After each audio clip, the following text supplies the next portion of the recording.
Recently, last week, Tyloo was able to become a part of the top 10 teams in the world according to the HLTV rankings. This is an important day not just for China but for all of Asia, because this marks the very first time in the history of Counter-Strike that an Asian team has been able to breach the top 10 teams in the world. Let's bring up this list. We know that IEM Shanghai, Tyloo came second, and the team that won IEM Shanghai recently last week was NRG, and right here they are ranked number 9th. But then when we bring up the world top 20 teams, we can see that there are a lot of notable teams over here that Tyloo is ahead of. Does that mean Tyloo is better than them? Well, let's compare them head to head and take a look. NIP, they're ranked number 13. But they lost to NIP 2-0 during the Star Series I-League Season 5 a few months ago. However, Tyloo was able to defeat NIP during the CSGO Asia Championships and exact revenge. Again, Virtus Pro. Tyloo was able to beat Virtus Pro during IEM Shanghai, but they lost to them during the CSGO Asia Championships. Renegades, right here they are ranked number 16, but when we compare Tyloo and Renegades head to head, we can see that Renegades has won more often. So how is Tyloo still ahead of them? The inevitable conclusion is Tyloo is not at rank 10 because they are a better team than everybody else from 11th to 20th. It is because of their decent performance at a recent event, that was IEM Shanghai. Now, IEM Shanghai, obviously, it took place during the player break. That means some of the best teams and the notable players of the world were not present in this tournament. And the teams that did attend it from Europe and North America were not the best that this region has to offer. But this is a good thing for Asian Counter-Strike because it has always been looked down upon. A lot of the players that we spoke to and interviewed said the same thing. The only reason why Asian Counter-Strike lags behind the rest of the world is lack of exposure. Exposure means they did not get to play against European and North American teams that often. Tournaments like IEM Shanghai and IEM Sydney, which have a majority of the teams attending originating from Asia, pit them against some of the best teams in Europe and North America. And thus, these tournaments give Asian teams a lot more chances to go ahead and see what kind of Counter-Strike exists in different regions of the world. See what play styles that the other regions have. And that is why with more tournaments like these, Asian Counter-Strike can get ahead and progress more often. But that's enough about Tyloo. Let's take a look at what's going on in the rest of the Chinese Counter-Strike scene. A few months ago, VG Flash, a new super team, was formed in China.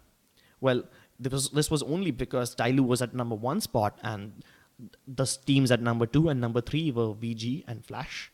Obviously, they were getting bored of not being on the top, so they decided to merge their teams. We can see in the very first row, we have the lineup of Team Flash. Summer, Attacker, Lovey, Oman, and Aeon. And in VG Gaming, there was Zoking, Savage, TB, Edzy, and Freeman.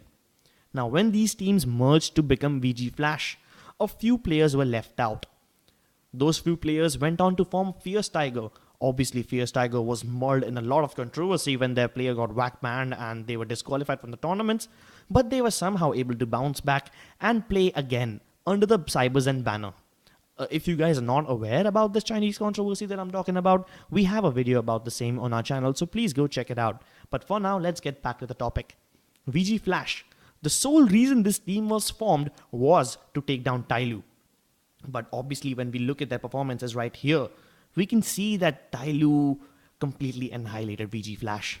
Also, when we take a look at the performance of VG Flash during the rest of their tournaments, we can see it's not that impressive. They crashed out of the Asia Minor. They did not even go through the group stage. DreamHack Stockholm, China qualifier, they came very close, but then they finished third. Similarly, with CSGO Asian Championships, they were utterly annihilated over there. Star Series I-League Season 5, completely destroyed, did not even cross the group stage. Because of all these disappointing performances, 2 days ago, the two organizations, VG Gaming and Flash Gaming, have decided to call it splits. Yep, that's right.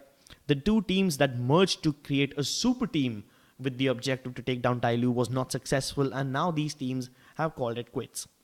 Flash Gaming gets to retain 3 of their players, and they have borrowed the 2 players which were completed, which they borrowed from VG Gaming to complete this team on loan. The lineup still remains the same, but then they are no longer called VG Flash.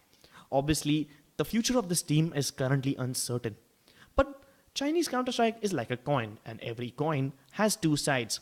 On one side, we have Tyloo, who are giving the best teams in the world a run for their money, and on the other side, we have, all these lineup changes and organization changes that are happening because of VG and Flash.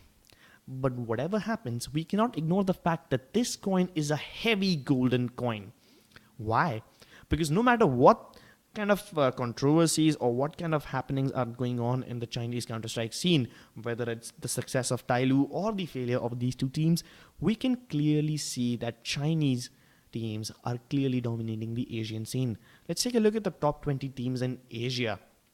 Obviously, Tailu is at number 1.